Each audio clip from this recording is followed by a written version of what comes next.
사랑의 샘 평화의 소리 KCR 뉴질랜드 뉴스입니다.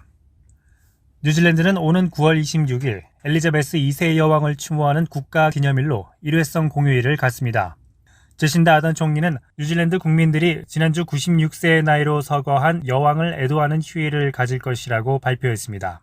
국가 추모식은 오는 9월 26일 월요일에 웰링턴 세인트폴 대성당에서 열리며 TV와 생중계로 진행됩니다. 이 공휴일은 엘리자베스 2세 여왕 추모일 퀸 엘리자베스 세컨드 메모리얼 데이라고 불릴 것이며 이를 허용하는 법안이 다음 주 국회를 통과할 예정입니다.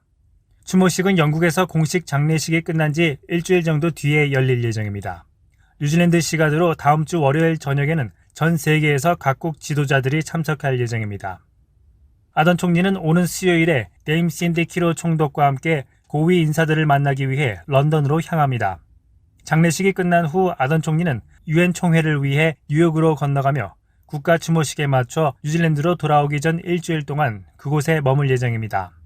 한편 엘리자베스 2세 여왕이 서거하자 찰스 3세가 왕위에 올랐으며 뉴질랜드는 지난 일요일 오후 행사에서 찰스 3세를 뉴질랜드의 국가 원수로 공식 선언했습니다.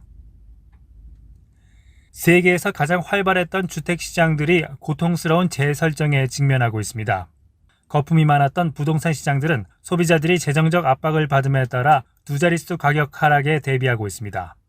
전 세계적으로 치솟는 차입 비용이 주택 구매자들과 부동산 소유자들 모두를 압박하고 있습니다. 시드니에서 스톡홀름, 시애틀에 이르기까지 중앙은행이 수십 년 만에 가장 빠른 속도로 금리를 인상해 주택 가격이 하락함에 따라 구매자들이 뒤로 물러나고 있습니다.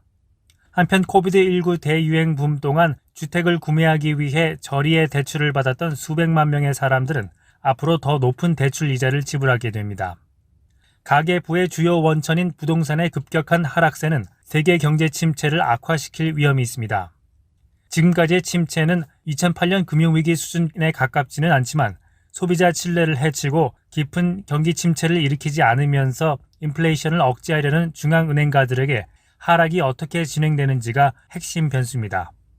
호주와 캐나다와 같은 거품이 많은 시장들은 이미 두 자릿수 집값 하락률에 직면해 있으며 경제학자들은 전 세계적인 하락세가 아직 시작에 불과한 것으로 보고 있습니다. 뉴질랜드 통계청은 지난 7월에 5,621명의 비뉴질랜드 시민들이 뉴질랜드에 장기 체류한 것으로 추정하고 있으며 이는 1월에 1,639명을 저점으로 6개월 연속 증가한 모습입니다. 그러나 장기간 뉴질랜드를 떠나는 비뉴질랜드 시민들의 수도 지난 몇 개월 동안 증가했고 7월에 약 4,425명이 출국했습니다. 이로 인해 7월 비시민권 체류자의 순 증가수는 1,200여 명으로 이는 전염병 여행 제한이 처음 도입된 2020년 3월 이후 가장 높은 수치입니다. 2019년 7월 코비드19가 유행하기 전에는 6,573명의 비뉴질랜드 이민자들이 있었습니다. 그러나 장기간에 걸쳐 귀국하는 것보다 장기간에 걸쳐 출국하는 뉴질랜드 시민들이 더 많기 때문에 이주로 인한 전반적인 인구 감소는 여전히 존재합니다. 7월에 뉴질랜드 통계청은 2,247명의 뉴질랜드 시민들이 장기 귀국한 것으로 추정했습니다. 이는 작년 7월 이후 가장 많은 수였으나 3,820명이 장기 출국하여 이달 동안 1,573명의 뉴질랜드 시민들의 순손실을 추정했습니다. 제신다 아던 총리는 뉴질랜드의 신호등 시스템과 대부분의 마스크 요구 사항을 종료한다고 발표했습니다. 오늘부터 코비드19 신호등 시스템은 더 이상 사용되지 않으며 마스크는 의료 및 노인 요양시설에서만 필요합니다. 이제부터 코비드19 양성자만 7일 동안 격리하면 되며 더 이상 가족 접촉에 대한 격리 요구 사항은 없습니다. 정부의 모든 백신 의무는 9월 26일에 종료되며 입국하는 여행자와 승무원에 대한 예방접종 요구 사항은 없어졌습니다. 이로써 대부분의 코비드19 요구 사항들은 종료됐지만 건강이 좋지 않은 사람들에게는 병가 지원 수당이 계속 제공됩니다.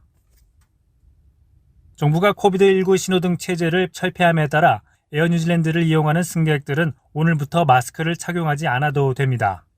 에어 뉴질랜드는 이에 따라 모든 승객들에게 더 이상 마스크 착용을 요구하지 않을 것이라고 밝혔습니다.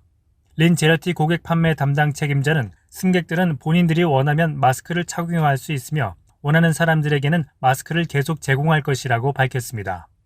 린 제러티는 그러나 일부 국제선 출국 항공기에서는 목적지에 따라 마스크 착용이 요구될 수 있다고 덧붙였습니다. 오늘의 환율 정보입니다. 뉴질랜드 달러화 대비 원화의 기준 환율은 842원 98전, 한국에서 보낼 때 851원 40전, 한국에서 받을 때 834원 56전입니다.